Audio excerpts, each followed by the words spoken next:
മറ്റൊരു കമന്റിനുള്ള ഒരു പ്രതികരണമാണ്. ഇന്നലെ പള്ളിയിൽ പറഞ്ഞു വയനാട് ദൈവിക പരീക്ഷണം ആണെന്ന്. അപ്പൊ അദ്ദേഹത്തിന്റെ സംശയം, അപ്പോൾ പടച്ചോൻ ഒരു സൈക്കോ ആണോ? ഇദ്ദേഹത്തിനും എന്താ ദൈവം അല്ലെങ്കിൽ നമ്മളെ സൃഷ്ടിച്ചത് എന്തിന് എന്ന് തുടങ്ങിയിട്ടുള്ള കാര്യങ്ങളൊന്നും അറിയില്ല. വളരെ സിമ്പിളായിട്ടൊരു മറുചോദ്യമാണ് ചോദിക്കേണ്ടത്. നിങ്ങളുടെ വീട്ടിൽ നിങ്ങൾ വളർത്തുന്ന ഒരു കോഴിയെ നിങ്ങൾ പിടിച്ച് അറുക്കുകയോ നിങ്ങളെന്തോ ചെയ്താൽ അല്ലെങ്കിൽ ഭക്ഷണമാക്കിയാൽ നിങ്ങൾ സൈക്കോ ആണെന്ന് നിങ്ങൾ അംഗീകരിക്കുമോ? അല്ലെങ്കിൽ നിങ്ങളെ പറ്റി സൈക്കോ എന്ന് പറയാൻ പറ്റും? അതെന്തേ? നിങ്ങളുടെ ഉടമസ്ഥാവകാശത്തിലുള്ള കോഴിയാണ് എന്നുള്ളതാണ് നിങ്ങളുടെ വാദം. അതേസമയം ദൈവം, ഈ കോഴി എന്ന് പറഞ്ഞാൽ നമുക്ക് കേവല ഉടമസ്ഥാവകാശം മാത്രമേ ഉള്ളൂ. കോഴിയെ നമ്മളല്ല ഇല്ലായ്മയിൽ നിന്ന് ഉണ്ടാക്കിയതൊന്നും. എന്നാൽ ദൈവം, മുസ്ലിമുകൾ പറയുന്ന അള്ളാഹു, ഇല്ലായ്മയിൽ നിന്ന് ഈ ഭൂമിയെ പടച്ചു, ഭൂമിയിലുള്ള സകലതിനെയും പടച്ചു, നമ്മളെയും പടച്ചു. നമ്മളെ അള്ളാഹു ഇല്ലായ്മയിൽ നിന്ന് പടച്ച അള്ളാഹുവിന്റെ നമ്മുടെ ഉടമസ്ഥാവകാശം ശരിക്കും അള്ളാഹുവിനാണ്. ആ അള്ളാഹുവിന് ശരിക്കും നമ്മൾ എന്ത് വേണമെങ്കിലും ആകാം.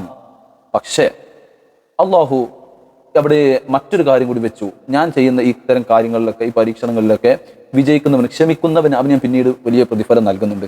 അതിന് ഞാൻ മറ്റൊരു ലോകം സംവിധാനിക്കുന്നുണ്ട്. ഇതൊക്കെ അള്ളാഹു എല്ലാം മുൻകൂട്ടി നമ്മളെ അറിയിച്ചിട്ടാണ് ഇങ്ങനെ ഒരു പരീക്ഷണം നടത്തുന്നത്. ഇതിൽ ക്ഷമിച്ചാൽ അതിന് അള്ളാഹുവിന്റെ പ്രതിഫലം ലഭിക്കും. അതല്ല, നിങ്ങൾ ക്ഷമിക്കാതെ ഇതിലിങ്ങനെ പരിഭവം മാത്രമായി പറഞ്ഞു നടന്നാൽ അതിന് അള്ളാഹുവിന്റെ അടുത്ത് ശിക്ഷ ലഭിക്കുകയും ചെയ്യും. കാരണം ഉടമസ്ഥന്റെ തീരുമാനത്തെ നിങ്ങൾ അംഗീകരിച്ചില്ല എന്നുള്ളതാണ്. സത്യത്തിൽ നമ്മുടെയൊക്കെ ഉടമസ്ഥൻ അള്ളാഹുവാണ്. ഇത് അംഗീകരിക്കാത്തവൻ അവൻ ദൈവ നിഷേധിക്കൊരു പക്ഷേ ഇത് പറഞ്ഞാൽ ഉൾക്കൊള്ളാൻ കഴിഞ്ഞോളുന്നില്ല. പക്ഷെ എങ്കിലും അവൻ മനസ്സിലാക്കണം എന്താണ് ദൈവവിശ്വാസത്തെ സംബന്ധിച്ചുള്ള ഒരു ചെറിയ ശകലമെങ്കിലും കൂടുതൽ മനസ്സിലാക്കാൻ പറ്റുന്ന വീഡിയോസ് നമ്മുടെ ചാനലിൽ ഉണ്ട്. നിങ്ങൾ ചാനൽ സന്ദർശിച്ച് കൂടുതൽ കാര്യങ്ങൾ മനസ്സിലാക്കാൻ വേണ്ടി ശ്രമിക്കുക.